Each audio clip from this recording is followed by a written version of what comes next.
Welcome, impactful parents. Today, we're going to be talking about teaching your children how to live in clutter free spaces and actually do their chores. Hello, my name is Christina Campos. I'm founder of The Impactful Parent, and I help parents of school age children turn their chaos into connection with their adolescent. I'm a mom of four kids, a teacher that has taught every grade from preschool through high school. And today, I help moms and dads like yourself to navigate that exhausting, confusing, frustrating, but rewarding world of parenting. So, welcome to The Impactful Parent. And today I have a special guest. Her name is Farnaz Dar. And Farnaz is a former classroom teacher turned entrepreneur. She's the founder of Chores to Scores, and she's a mom of four self-sufficient, organized young men. I'm happy to have her on the show today to talk about the value of teaching children how to live in clutter-free spaces and do their chores so that they can learn the skills that will help them do better in life and at school and everywhere else. So I'm excited to have her today. Thank you for being here.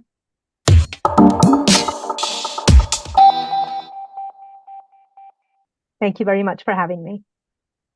Well, I want to start off with the benefits of teaching kids to do chores. Of course, I know some of the research and things, but my audience may not, and I want them to know why it's important that they listen to our episode today, because it's so massively important. It's actually one of the best things that a parent can do. So, can you talk about that first? Yeah, 100%. A couple different reasons that chores such an underutilized and neglected form of teaching your children so many wonderful skills. Number one, living in an organized, clean, clutter-free space is just better for the mind, for adults and for children. Number two, the idea of working in a unit, family unit, and being responsible not just for yourself, which sometimes I'm feeling like our society is so individualized and worried about yourself. But when you actually participate in doing chores, when you teach kids the value of being in a home, in a family, doing things for other people, it teaches them, just respect for other people. That's another reason. And number three, I would say for parents to teach their kids how to do chores is because parents do a lot already, and there's a feeling of overwhelm, sometimes even a feeling of resentment when the kids are not doing chores and they're doing everything on their own. And then the final reason, of course, is all of the wonderful executive functioning skills that they can learn, that they can apply to their school as early as preschool, all the way up to college and beyond in life. Absolutely. I think that chores is one of the best ways to teach responsibility. It is one of the most documented actually successors. Like it's one of the biggest thing that research has said to actually um, prove or much more likely that your child is going to be successful someday in life is for them to have chores growing up. It's amazing and it's Sure. so important. I'm really glad our audience is here listening to this. But the problem is our kids hate chores. They hate being told what to do. They don't mind a lot of value in it. And frankly, we get a lot of pushback as parents whenever we ask them to do chores. And I'll be Yeah. the first to say I was guilty of it as a teenager. To this day, I feel horrible how I used to treat my mother about taking out the trash. It was my one freaking chore. And Wow. I pushed on her all the time. I think back at what a horrible teenager I was. Um, and I wish my mom was still alive today for me to apologize because I just feel bad about Sure. that. And luckily, my own kids, they have learned to do their chores. But every once in a while, I do get a lot of pushback, specifically for cleaning their room. So let's talk about some tips that parents can do for getting started. How do we get our kids to get up and moving and doing what we're asking them to do? Everything that you said completely relate to. And teenage years are a separate sort of bag of tricks on their own because once they're teenagers, there's so many different factors that are at play.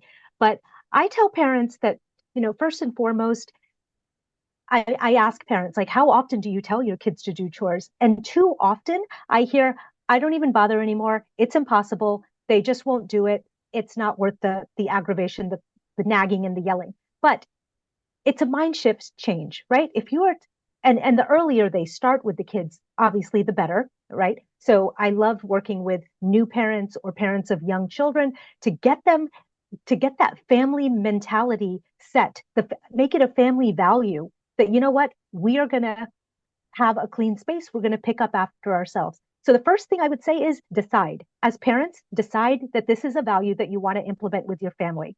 Number two, I would say come up with a plan of where you want to start. Obviously, your kids are not going to be able to do everything right away, but come up with a plan of what things they should be responsible for and what things that you want them to participate in the house to be responsible for. Those are some of the two of the most important things. And then actually teaching the kids how to do them, practicing with them. Somebody recently said that if you have not taught your kids how to do something, just assume they don't know how to do it.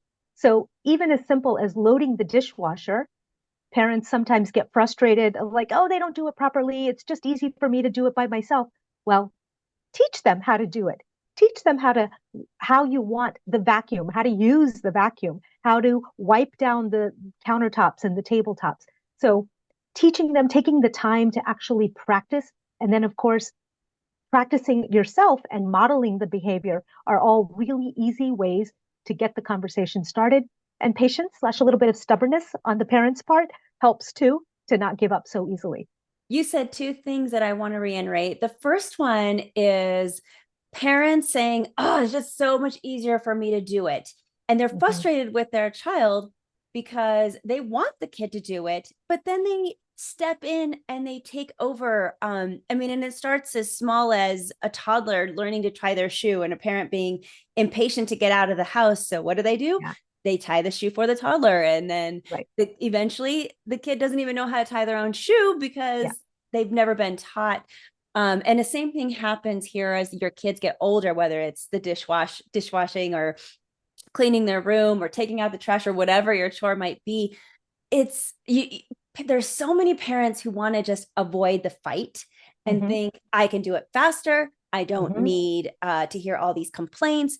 And it's really doing a disservice to Yeah. your child. And I get it that sitting in that uncomfortable feeling of, oh, hurry up. Or Yeah. maybe the comfortable feeling of a child going, oh, now, and or even the perception of you feeling like a nag. Yeah. But I think as a parent, we need to overcome that and really give ourselves some patience and grace. Take Hmm. a deep breath and let Yeah. it happen. Yeah. And one way to alleviate that is make sure you give your child enough time. Hmm. That you're the one with the timetable. Your child doesn't care about the timetable. You're the Right. timetable. Right. So making sure that we're actually setting our children up for success and not just setting them up for failure because we know that they're going to take too long and I'm just going to end up doing it myself type Right. of Right. mentality, teaching the wrong thing. For sure. Letting go of perfectionism, first of all. When the kids are brushing their teeth or learning how to use a utensil to eat, to feed themselves, there is that patience a lot of times. And it's going to take time for them to get, but when it comes to these other things that affect other members of the family and the house, they kind of lose patience with that. And then that develops into, okay, well, if I, am not doing it, she's going to come and do it anyway, or my dad's going to come and do it anyway. So to give up. But the funny thing is, Christina, I have come across so many adults who are actually annoyed with their parents or have a little grudge against their parents because they didn't encourage them to do things and they didn't grow up learning how to wash their clothes and use a washing machine, basic little skills. And now they feel a little bit helpless, as adults. And some even taking adulting classes, which is kind of crazy to me. But yeah, so it is an important thing to pass on to the kids. We all want to raise children that are independent and responsible and are good citizens within their family, good partners. And I really feel like I know it's not the answer for everything, but something as simple as knowing how to maintain your own space, it's a big factor and it's a big plus in your book of skills.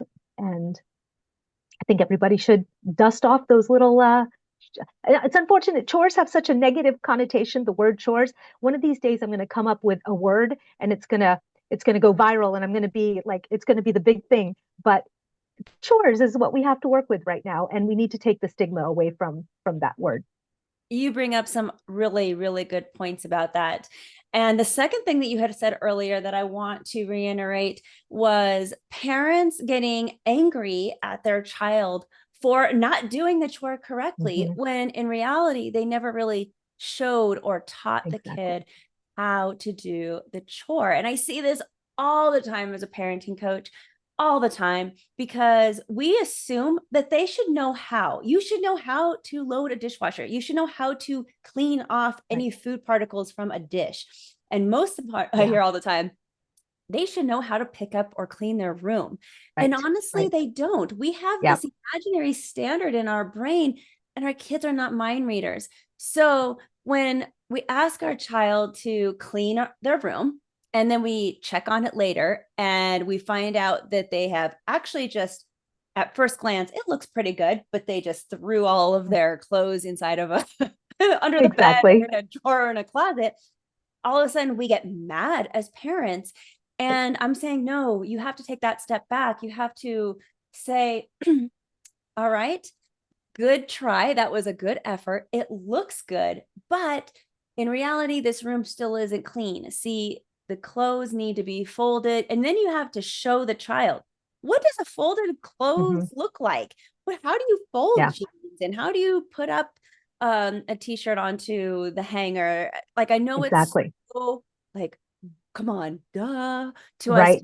parents. Yeah. The child really feels that since their standard is much lower than ours most of the time, that they did Yeah. it. They Yeah. did what you had said. They feel like they're in compliance.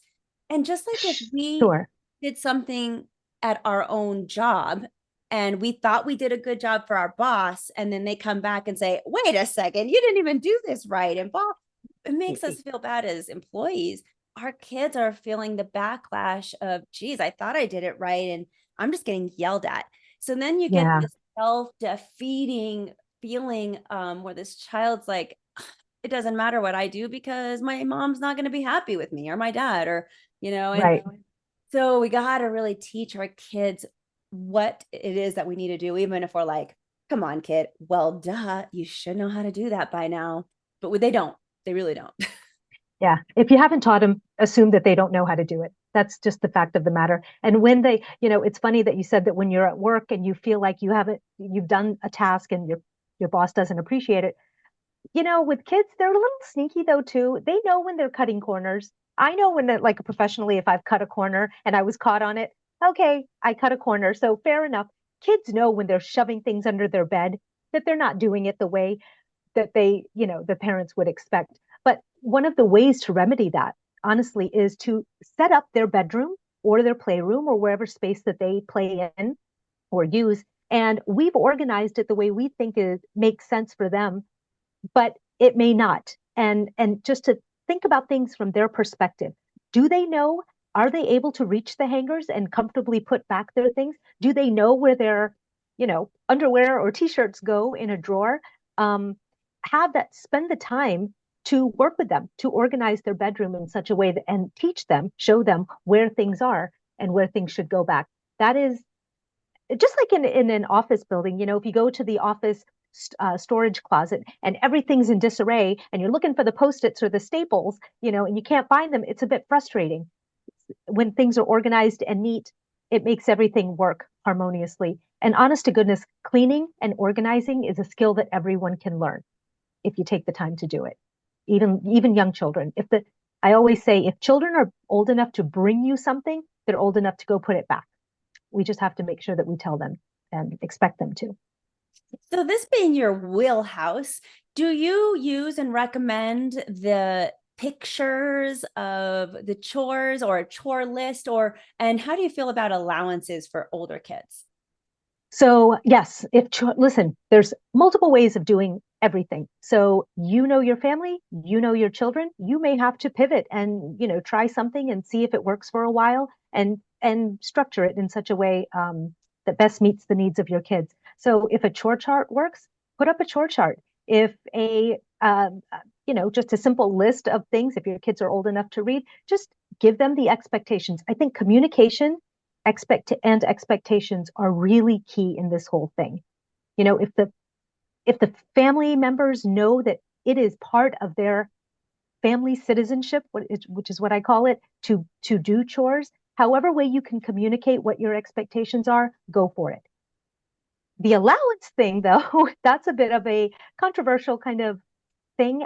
I personally, with my four sons, never really did the money thing for doing chores.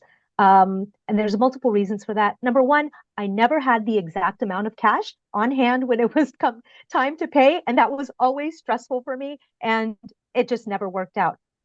But secondly, I think when you pay the kids to do something, it's more about the financial knowledge and awareness. For me, it would be a tool to teach them money awareness, right? That's why I would do that.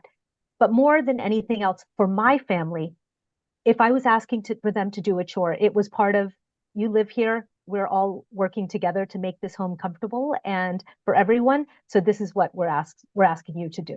And so I personally never went that route. I agree with you. One of the questions I get all the time is allowance, and Mhm. associated with chores. It's always associated with chores, Sure, sure. just because you don't usually give an allowance for doing nothing, and so it's usually a chore.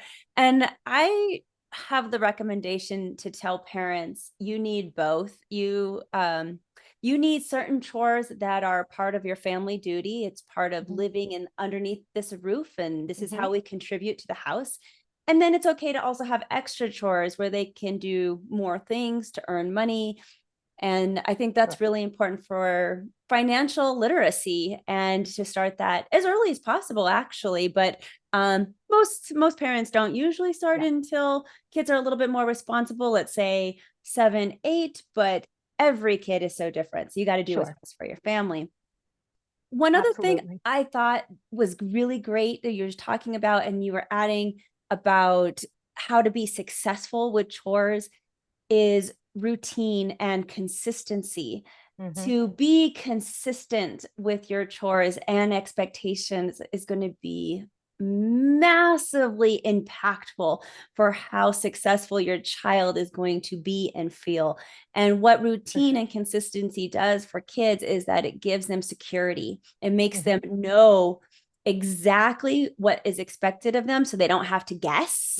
Right. And it also gives them that feeling of, okay, I know what it is. I know that when my parent is going to get angry with me and when they're not.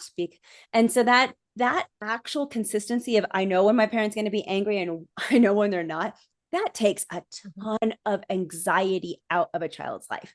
You'd be Sure. surprised. The earlier start, the better, right? With all of this. And one thing is that the younger children love to do things that please their parents. They want to be challenged. They want to do big kid things, right? And so allowing them to actually monitor, watch over them, but allow them to get out of your comfort zone as the parent, get out of your comfort zone and allow them to do things that maybe others would say, huh, that might be a little bit too much for them. But it's okay to challenge your child. They want to impress you. They want to do all of that stuff. Again, when they're teenagers, it's a completely different story, but we're talking about the younger ones right now that they can meet the expectations. And here's the thing, the secret is that what they do at home translates and will carry through what they do outside of the home too. And where they spend the most time is school. And you're a former or a teacher, I'm a former teacher. I know that kids will adapt to whatever the teacher has created, whatever environment the teacher's created in their classroom. How often, maybe you've heard, I used to hear, I don't know how you get my kid to do XYZ thing. They don't do it at home. Well, it's because routine, like you said, they know what the expectations are. And we have laid down the groundwork at school to say, this is how we're running our class together, you know? So it's sort of the same principles that we can do at home. Parents have to just be aware of them and be okay to try different things, I think. And I want to ask you one more thing, and that Sure. is how this translates to the school environment. And we both know that it does, being former Yeah. teachers. So this is super important for academic success, actually. So tell me a little bit more about that. Yeah. Well, listen, I have not been in a formal classroom in many, many years.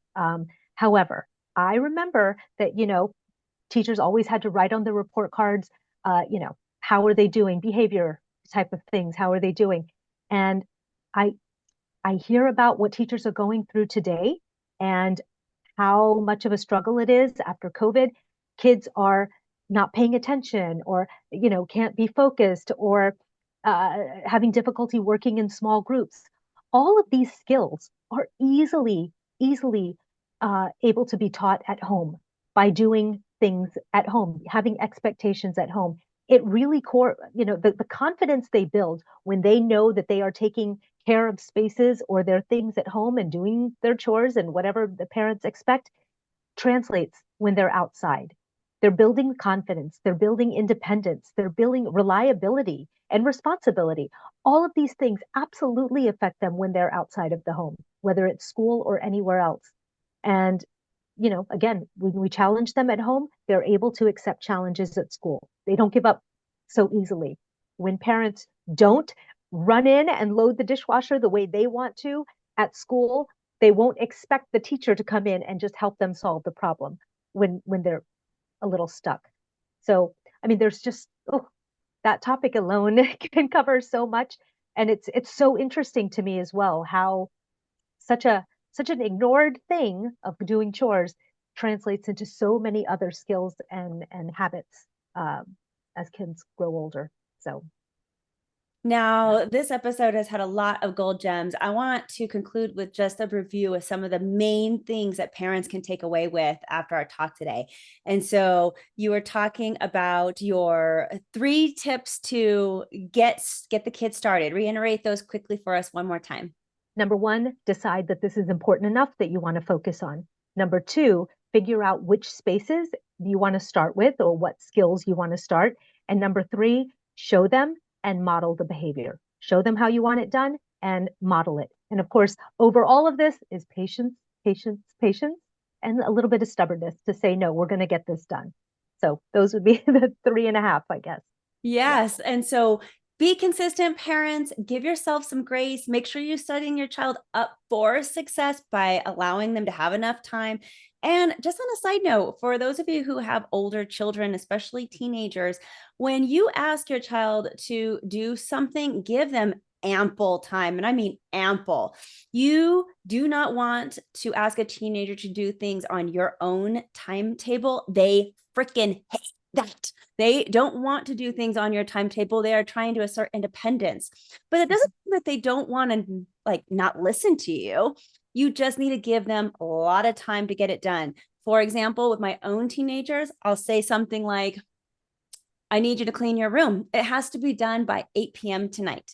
If you clean your room by 8 p.m., and I usually add a reward to it and say, okay, this is what's going to happen. Maybe we're going to go out for ice cream. Maybe we'll have time to play a game. A lot of my rewards are actually things done with me. Like, we get to spend special time together if you can get your reward done. And I know that sounds crazy, but the kids really actually crave that. They may not get super excited, but they're going to crave it. Yeah. And then additionally, I would put in a consequence. If you don't get this done by 8 p.m. tonight, I'm going to have to take away all of your electronics. I don't want to do that, but it's going to have to take it away until it gets done. And or maybe whatever other consequence that's important to your kid. So give them lots of time. I mean, literally, I just see how I gave my teenager, the entire day.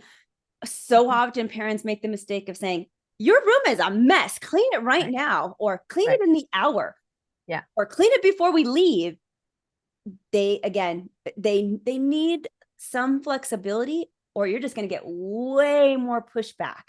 So that's another tidbit, another important, impactful parent tip for you. And I really hope this episode was really impactful for everybody that you guys can take some things away. One last thing, Farnaz, tell me, like, if you can tell parents one thing, like my tip there is like one more thing that they can just golden nugget take away with them. Do you have anything that you can share? Yeah, Christina, I think the one thing that I would love parents to take away from this is that we're all parenting for this first time, right? We don't, we, we've never been whatever age parent or ever age kid you have now. We've never been parents of that before, and every child is different. Do the best you can. Give yourself grace.